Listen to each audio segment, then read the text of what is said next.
What's up, everyone? Kyle here. I'm really excited to be starting a subscription for this podcast. Now, that doesn't mean that you need a subscription to listen to this podcast, but the benefits of getting a subscription are no ads like this one, and a shout out on each episode, as well as knowing that your money is going towards doing something good. This money is not meant to go to me. Some of it is meant to help me maintain this podcast and keep getting guests on, but most of it is meant to go towards providing school supplies towards kids in need. It's my commitment to put $3 of every monthly subscription towards providing school supplies to kids in need and helping them achieve their goals and dreams as well. This is a passion of mine. This is something that I really have been pursuing. This is why I have started all this, the podcasting, the books, everything like that, was to give opportunities to other people. So I'm very excited to be able to do this now. The subscription is $4.99 a month, so nothing crazy, less one cup of coffee a month, that sort of thing. But it's very exciting, and it's going towards something that I am really passionate about and believe in. And I hope you enjoy the benefits of being a premium subscriber. There'll also be discounts and things along the way that I'll make available to people as time moves on and as this continues to grow. The link to subscribe is in the description below, so check that out. There's also a link to donate towards the mission of providing school supplies to those in need, so you can do that as well. Thanks again, and enjoy the episode.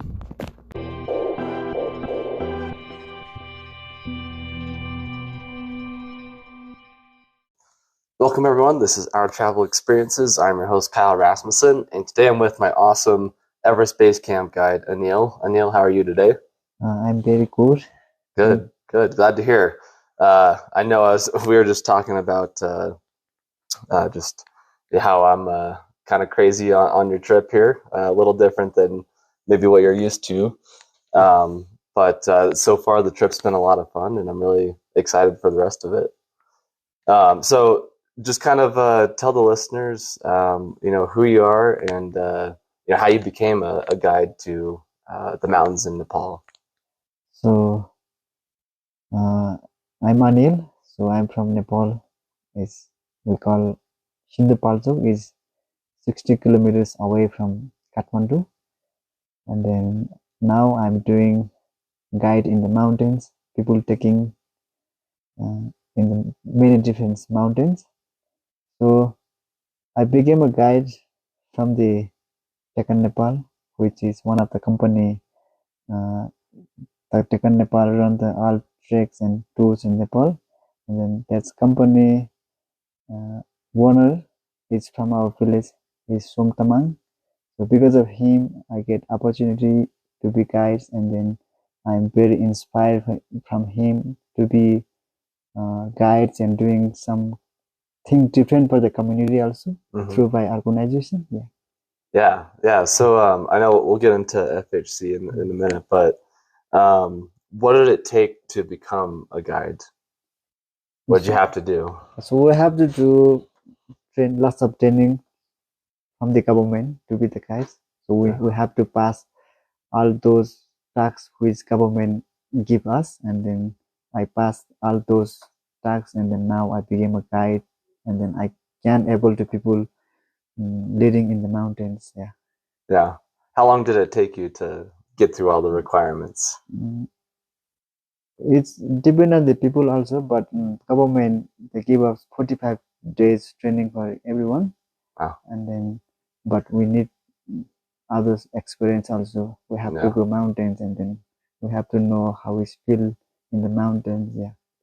I'm sure you got to know a lot of different things, because I mean, this is really high elevation, the top of the world here, and you're taking people out that have never experienced this before. So it's a pretty tough job. It looks like a tough job, but we're enjoying here in the mountains. Yeah. So how many times have you been to Everest Base Camp? I've been many times. Since 2017 I have been doing guiding taking people in the Everest Base Camp and many different, but I haven't counted, but I have been there many times. Lots of times. Yeah. You're a regular up there. Yes, regular. Normally in a year, maybe 7, 8 times. Wow.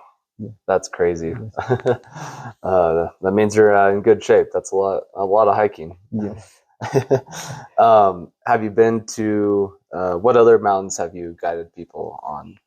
So I guided people in the Annapurna Base Camp and then Manaslu Circuit, Annapurna Circuit also, and Everest Base Camp, 3 passes, yes, and Mustang, Upper Mustang. There is many trekking trails people are doing. Yeah. Wow, so you've been in a lot of places. Yes. What's the hardest one, do you think, to do? So hardest one is I've been many mountains and I done lots of trekking, but Everest Base Camp is one of the hardest one. Is because of the high altitude. But other mountains, it's also hard. But Everest Base Camp, I feel so harder than other trekking trails in Nepal. Yeah. Okay. So we're doing the hard one. Yeah.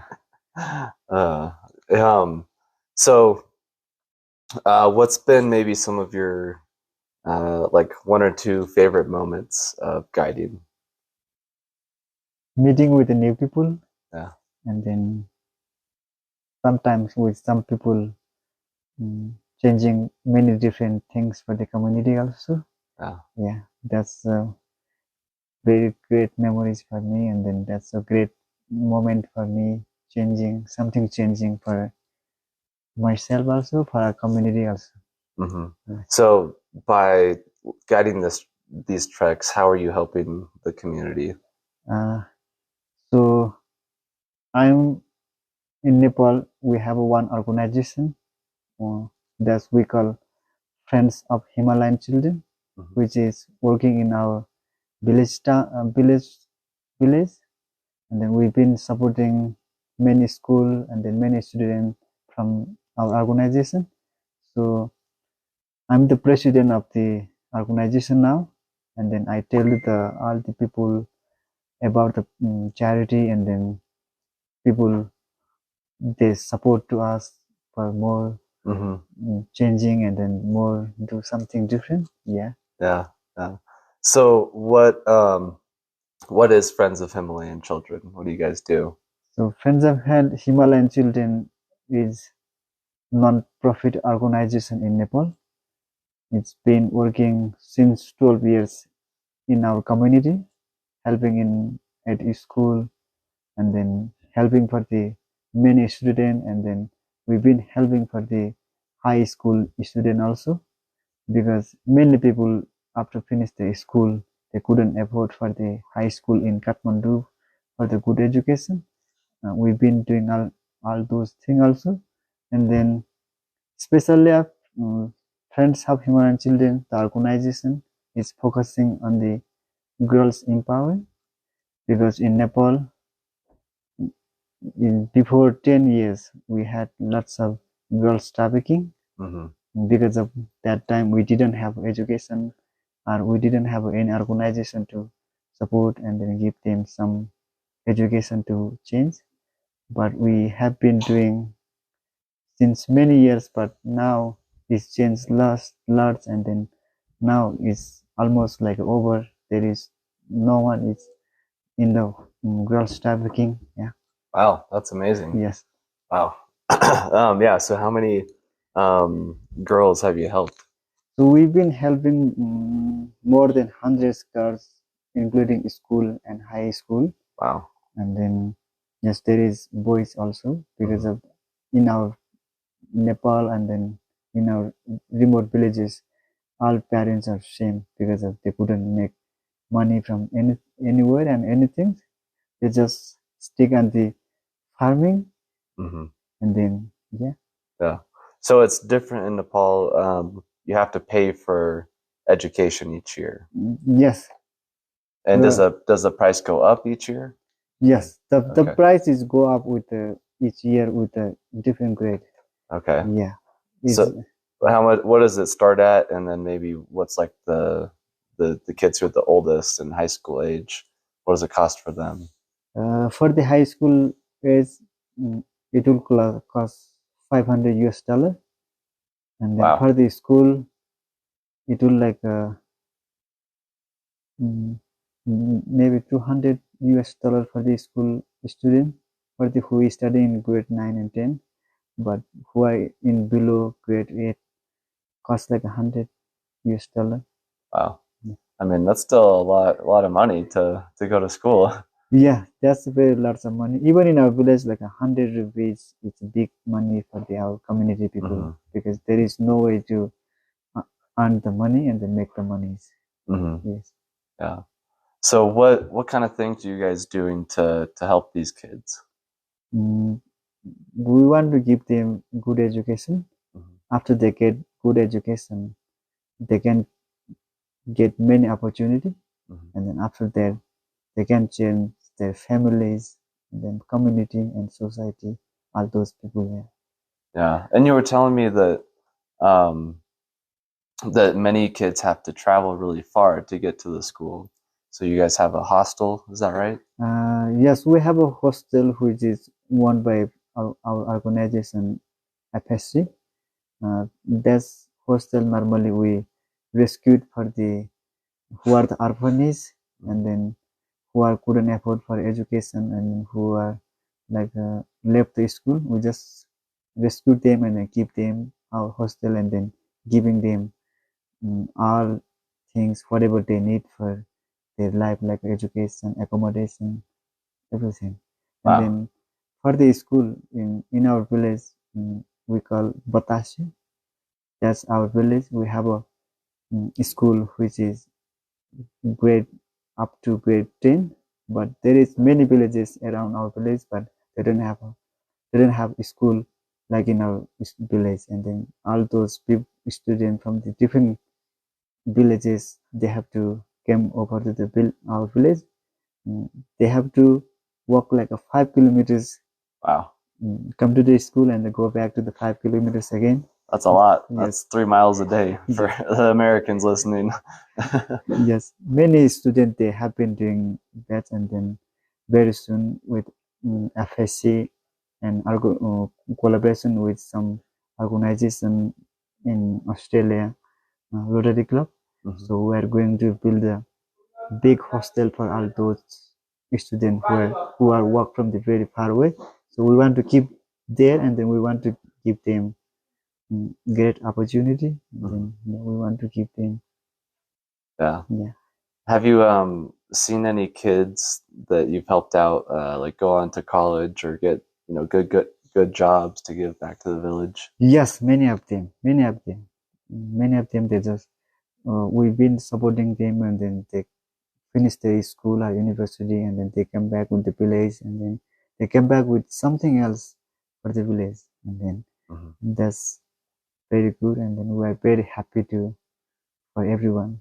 It's Yeah. example, it's me, and then the Uh-huh. organization, the Friends of my Children, who've been supporting for my education to finish my high school. So after finish my high school, I've been working with the Friends of my Children many years, and then now I became a president, and then I'm Yeah. I'm running all those projects with the organization doing in Nepal. So you're a great success story. Yeah, That's awesome. And now yes, you get to give back. That's really yeah, cool. yes, And you said you're president this yes. year. What's that been like? Uh, I feel so happy also, and then it's a great opportunity, and then this is also big responsible for me. Hmm. I have to run all those projects which is run by our organization, and then we have to support for all those students who have been support from the our organization. Yeah, very happy. I'm sure it's a lot of work too. Yeah, yeah, it is a lot of work, but doing something for the community and then doing something better for the community and then those students I'm happy to do. Hmm. Yes. What's your goals over the next year? Next year, uh, I want to from the organization we want to support for the more high school student. It's Hmm. because of the fun we haven't support many of them who needs help for the high school. And then next year we want to support for the many students who are doing high school in Kathmandu. Yeah. If for people that are listening, how can they best help you and FHC? So we have a FSC Friends of Children, Friends of Himalayan Children web page also. Okay. So if you go there and then you just connect with us, we will show you the how to donate and how to send the money to us. Yeah. Okay. Yeah. Well, I'll put that in the description Yes. on this. Okay. Thank you.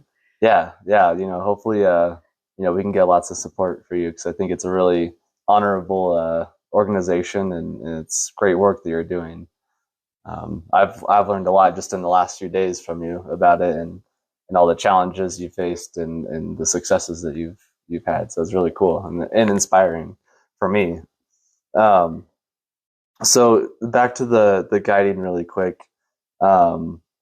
What's I guess in your experience, what's been some of the hardest parts of guiding and maybe some of the best parts? I know you kind of already touched on it a little bit. Yes, the hardest part is sometimes some people get sick in the mountains. It's very hard for us because we need to take care of them, and then but fun part of and then good part is always meeting with new people and then sharing many different stories like our FSC, myself, any other things we have been doing. Yeah, that's yeah. And you said you were telling me yesterday that most people start getting sick after 14,000 feet or 4,000 meters. Is that right? Yes. Okay. And why is that? It's because of in Nepal, until 4,000, it's a tree line. We get a tree, but after 4,000, the no more tree, and then that's why the oxygen level it goes down. Yeah, that makes a lot of sense. Yeah. What can people do? I'm curious for myself, who's about to go over 14,000 feet. What can someone do who's hiking to not get sick? So first you have to feed with the physically. Yeah. And then you have to drink lots of waters there. And then you have to be positive with your mentally also. That's important. That's very important. Like, and then if you eat well and sleep well in the mountains, and then if you are fit enough, you will be okay in the mountains. But high altitude sickness and the high altitude effect is same for everyone, even for us. Yes. Yeah. That's I know it's a real challenge that we face. I know also for me, I've learned that there's medication that you can take to kind of help get more oxygen in your system, so that can be helpful too. But we'll see how it works in the next couple of days. I know we got some hard hiking ahead of us. What should people know who are maybe coming to trek in Nepal? What should they know about trekking? They have to know about the trekking is first. They have to have enough training. Many times, many people they don't have a good information about the trekking, and then they come here and then they feel so hard, and then they have to give up from the halfway or somewhere. It's better to know with the full of information and then enough training and then full of positive mentally, and then it's a long ways to get here if you're not prepared. Yes, not prepared, not good in the mountains. For the trekking. What are your goals as a guide or your own trekking? My goals is always I want to make the success the destination which I taking people in the mountains. And yes, after they've been success and they get to the destination, I'm so happy. That's my goal. And I think you told me yesterday, do you want to climb Mount Everest itself? Yes. In the future, very soon, I want to climb the Mount Everest. It's because of it's good experience for me also. And then That would be quite the achievement. Yes, yes. um, what I think you told me yesterday. How many times has the guy who's been there the most? Yes, 26 times. 26 times. That's crazy. The guy from this region, from the Everest region, Yeah. his name is Kamiriti Sherpa. He been to 26 times up in the Mount Everest. Wow, that's insane. That's a lot of times. Yes. That's a lot of hiking. Pretty wild. And then what? Right now we're recording this from Namche Bazaar. Yes. Um, Tell me a little bit about this town and how it kind of grew up.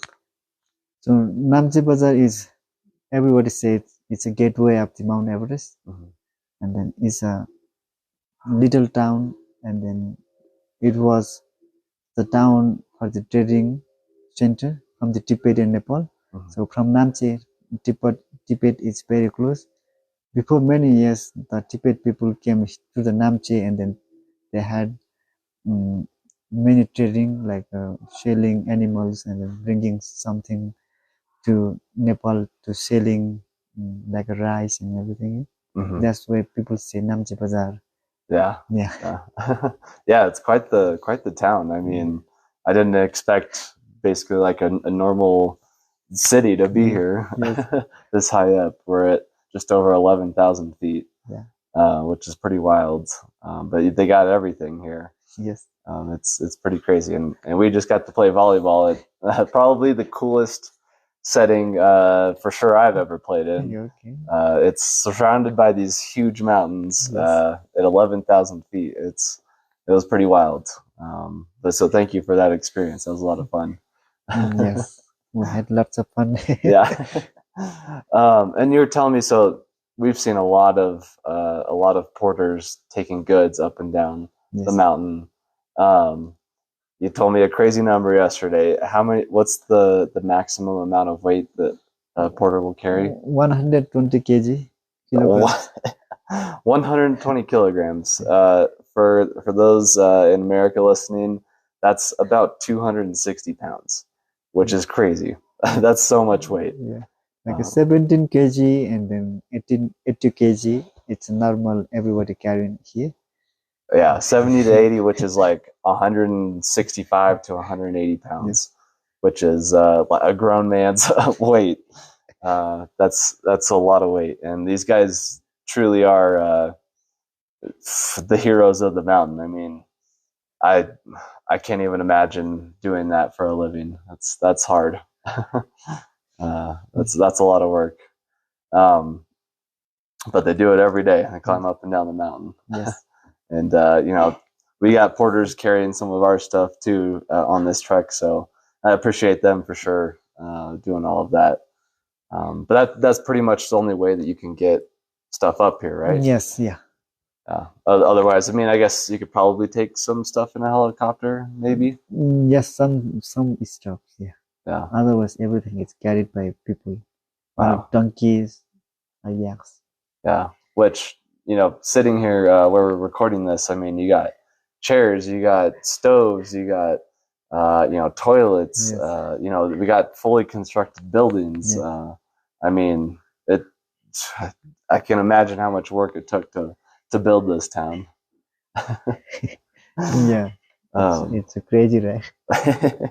Pretty wild. Yeah. But it looks like people make it work. Yes. They find a way to make it work. And if you can hear in the background, there's also some animals that help take stuff up, right? Yeah. the yaks and the donkeys. Yes. Cows. Cows. Yeah. Yeah, we've seen a lot of those along the trek as well. So, in what should people know about Nepal in general? What would you like people to know? I really want to, especially people know it's a mountain country also, because we have many highest many mountains here. People know it's a mountain country also. Yeah, I have to say that. Thanks. Yeah. And there's many different cultures, right? Yeah, Depending on where you live. we have many different cultures, and then many different caste people in Nepal. Like every different caste people have a different cultures, different language. Yeah. Yeah. How many languages are spoken? People is speaking the many different languages, like maybe 26, 27 different languages. Wow, that's a Yes. lot. And is it mostly rural? I mean, you said mountains. I know we got to see some of it. But is Kathmandu really the only big city? Yes, Kathmandu is the capital city of Nepal, and then that's a big city in Nepal. Yeah.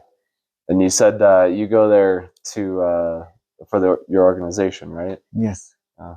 You lobby to the government, is that right? Yes, we have to collaboration with the government, and then they have many rules and regulation, which is for our organization. So we have to be always up to date with them, because government always keeping their in eyes where his money is using and where his money is going. Yeah. That's Of course. that's the most important. And then but yeah, once you're out of Kathmandu, it's very very different. Yes. Yeah, I know we got to experience Kathmandu for a couple days, which was nice, but definitely a big city. And then out here, it's very small and rural. Yes. Not a lot of people. Yeah. So tell me, as a guide, what is the meal that all the guides like to eat? Dal bhat. Dal bhat. That's Nepalese foods. Rice curry, lentil soup, and many different curries, and then pickles also. Yeah. Yeah. I've had it a couple times already, and it's really good. I've really enjoyed it. You wouldn't. I don't know if I necessarily expected it to be as good as it was, but you mix everything together, and it fuels you up to go hike up the mountain. Yeah. What when you're in your village, do you still have dal bhat every day? Yes. Is that kind of like the traditional meal that everyone eats? Yeah, it's a traditional meal for everyone, and then we always have a lunch and dinner is dal bhat. Yeah. Oh, it gives you a lot of energy. Lots of energy. And people normally drink like tea, coffee here. Normal tea and the coffee is in whereas people are not in our village. People don't know the coffee. Yeah. Yeah, they only drink tea. Only drink tea. Yeah. Yeah. It's I don't know. It's been a really fun experience so far for me personally. These last few days and getting to meet you. I mean, I feel like we were supposed to meet. And, you know, it's been a lot of fun getting to know you and asking you a million questions about everything. But what have you thought about the trip so far? It's been great until now, and then we'll have a great time up in the mountains also. Yes. And we always have to go left around all the Buddhist things. Yeah. So that we can have good luck up there. Yes, right? Good luck up there. Are most people in Nepal do they believe in Buddhism? No, Buddhist is like now I think it's 15% of Nepalese population who believe for the Buddhist, but in Nepal it's many Hindus. Many Hindus too. Yeah. Okay. More than 17% of people who believe in the Hindus. Wow. Yeah. Okay. And then I know you said there's a lot of cultures. Do they kind of follow their own sorts of like religions or traditions too? Yes. Like the chicken and the alcohol? Chicken. Yes. Like Hindus people, they believe it's a different way. Like Hindus, they have many gods, and then they have many temples with many different gods, and then many different gods in the temple they sacrifice animals like a goats or chicken. But in the Buddhist cultures, they never kill anything. Wow. Yeah. It's all about peace, right? Yeah, it's all about peace. The Buddhism is all it's always for the peace. And Yeah. then, Oh. I don't know. It's been really cool to see the different, the prayer flags and yeah. the prayers on the rocks and those sorts of things. Really interesting. Can you speak a little bit more about Buddhism and like kind of what it is or some of the details of it? Yeah, Buddhism, we believe, and then everybody believe as the Buddha was born in Nepal. Mhm. It's like in like a 5th, 6th century, and then the Buddhism is began from that guy who was the Buddha, Uh, and then What's up, everyone? Kyle here. I am super excited to share that my audiobook version of Travel Tips is up now. You can find it on Audible, Libro.fm, and anywhere else that you get your podcasts. Go check it out and buy a copy. It also has 30 minutes, a little over 30 minutes of bonus commentary that isn't in the actual book, so that's a little added bonus. But go check it out. I appreciate all the support, and I hope you guys enjoy the episode. now it's um, getting popular also mm-hmm. because Buddhism is always it for the peace, and then always for the we always believe for the mountain also God, Mm-hmm. and then we respect everything from the Buddhism, and then that's why Yeah. yeah. Very cool. Um, so when you're not guiding or working in your organization, what do you like to do Uh, if you have any free time? so if I have a freedom, I always busy on the working for the organization. Mm-hmm. Like yes, the trekking is only we would do in the season, like Mm-hmm. autumn season. This is autumn season now, and then in winter, like January, December, January, February, we'll have a full time free. Yeah. And go back to the village and then working for the organization. Yeah. Yeah. And so then you work mainly for Take on Nepal, right? Yes, I work for the mainly for the Deccan Nepal. Yeah. What? Tell me a little bit about that company. Yeah, Deccan Nepal is a company which is uh, training for the women guide also, Mm-hmm. because now we have many women's guides who doing trekking with a group of people from the many countries. Mm-hmm. Uh, in Nepal before there was there wasn't women guides at all, but Taken Nepal started the girls became a guide, and then but now many companies also doing the women guide also. But normally Taken Nepal always focusing for the women guides, and then empowering for the women's. Yeah. Yeah. Mm. How many women guides have you trained? Uh, we have been trained lots.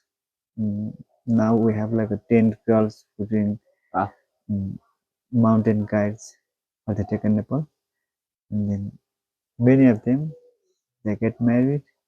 yeah. They just did a housewife now. It's a Nepalese culture. Mm-hmm. So it sounds like traditionally or in the past, women might not have had a lot of opportunities Yes, outside of the home. Is that right? yes, it was because even like before, like in our age when I was in the school, like age of my girls from the village, they never came to the school Mm-hmm. because parents they never send them to the school because the parents always tell them, and then always telling them like you are the girls, you cannot do anything like boys, and then you will get married with someone, and then you have to work for the your house, your husband house, and then husband families, and then yeah. So you like through your organization, you're changing that, and then through Take on Nepal, you're Yes, changing that as well. yeah, Taken Nepal and our organization been doing since many years for the girls empowering. It's been changed lots now, Mm-hmm. and then many girls who did their high school, and then they became a guide, and then many of them they went to the abroad, like in Japan, Mm-hmm. in Korea or in USA for the student visa for the further studies. Yeah. Wow. So the culture's changing, and you're a big part of it. Yes. Now is culture is changed, and then the old people are very sad. Yeah. Yeah, it's funny. It's, even though I'm from the US, you're from Nepal, it's still similar sorts of problems Yes. and changing of culture as time goes on. Yes. And I'm sure, as we get more and more connected via, phones and things like that, Yes. we've become more integrated. Yes. What else do you want people to know about FHC or Take on Nepal or anything you want to share? So FSC, the Friends of Indian Children, the guy from our village. So I already mentioned him, the Som Tamang. Age of 12 years, he ran away from the village because that time didn't have a school in the Pradesh in our village and then around there. And then he came down to the Kathmandu, and then he have been working in Kathmandu as a servant and as a labor and anything, whatever he gets job in Kathmandu. And then he finally met one people from the Australia to share his stories, and then he get the visa for the Australia for the student. And then when he get there, and then he married with the Australian people, and then he established the Friends of Children because he knows the community situation, and then he knows the girls are where is they doing struggling, and then he established the Friends of Children, and then after that many people who've been supporting for the Friends of Children, they came to the Nepal. They want to see where is their money is going, and then where his money is using, and then when they came to the Nepal, and then they want to go trekking and they want to do some tour in Nepal, but that time we didn't have a trek in Nepal. So Friends of Children giving education, and then the Som Tamang, he's the director of the Tech in Nepal. He established the Tech in Nepal. He provides the job for the who are the educate from the Friends of Children, and then he giving job from the Tech in Nepal for those people. And then yeah, it's been very good connection and very good collaboration each other's, and always helping each other. That's very good for our community and for us also. Very good to help people and just be kind to others. And our mutual friend who we're on this trip with, Donna, she's been a big help too, hasn't she? Yes, she's been helping her 36 students. Wow. They are doing high school now. So she sent money to continue her high school in Kathmandu. Yeah, that's very great for us. Wow, that's amazing. And she came back, this is what, her third trek with you? Yeah, third trek with me. So you must be doing something right. Yes. No, she told me about you when she mentioned this trek coming up. And actually, I did a podcast episode with her a long time ago, and she mentioned you. But she said that it would be a lot of fun, and Anil's great, and you'll have a lot of fun on this trip. And I was like, all right, I have to do it. Yes.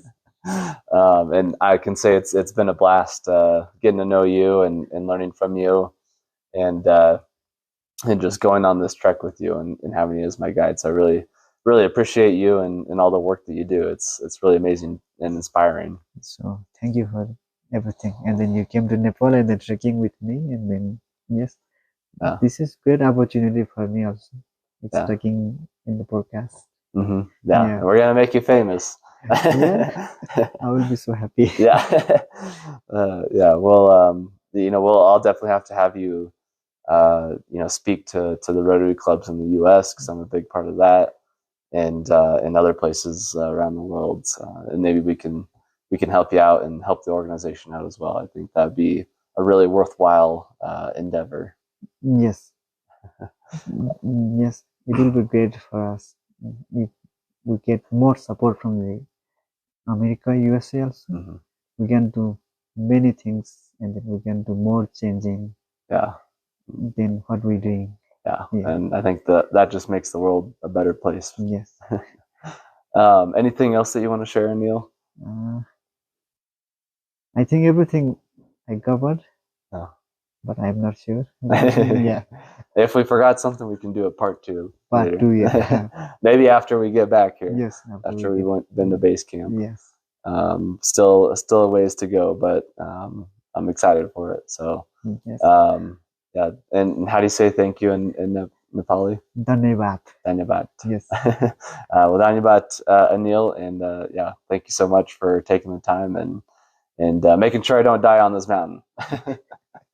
So yeah, you are welcome, and then thank you for you also, and then giving this opportunity talking on the podcast. Many people will listening to me, and then what we're doing, and then what is the Friends of Himalayan Children, the organization, and then what is the Tech Nepal. Yep. Yes, that will be great for us. Yep, I love it. That's why I started this podcast, was to give people the opportunity to share those things and share it with the world as much as we can. So hopefully that helps you out, and yeah, we'll keep trekking. Yes, of course. All right. Bye, everyone. Bye.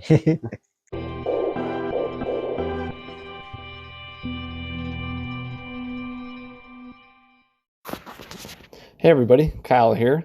If you enjoyed today's show and want more, you can always check out every episode on Spotify, Anchor, YouTube, and now Amazon Music as well. Just search for Our Travel Experiences on any of those platforms and it will pop up. You can also find everything all in one place on my website, ourtravelexp.com.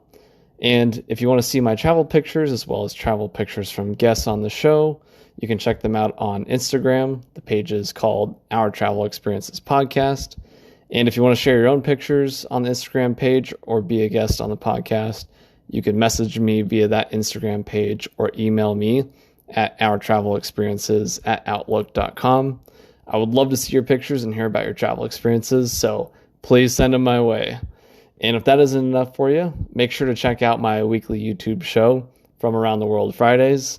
Every Friday, I'm taking 5 to 10 minutes to answer questions from listeners, share some souvenirs that I bought over the years, share my postcards over the years that I've accumulated, or share videos and pictures from one particular city or country that I visited, and so much more. So check it out, guys. You won't be disappointed, and make sure you go subscribe to that as well. Thanks again for listening, and I'll see you somewhere around the world soon. Thank you to all the listeners and subscribers of this podcast. It's amazing that I get the opportunity to do this and, talk to all of these amazing people around the world and hear their stories and share it with you. It's been a dream doing this. It's a lot of fun, and I'm excited to keep moving forward with it. As always, the subscriptions, $3 of the monthly subscription goes towards providing school supplies to kids in need around the world. And I'll be providing more updates on those, on progress with that as time moves along. But again, hope you enjoyed the episode, and we'll see you next week for another inspiring story and great episode. Have a great week. See you next time.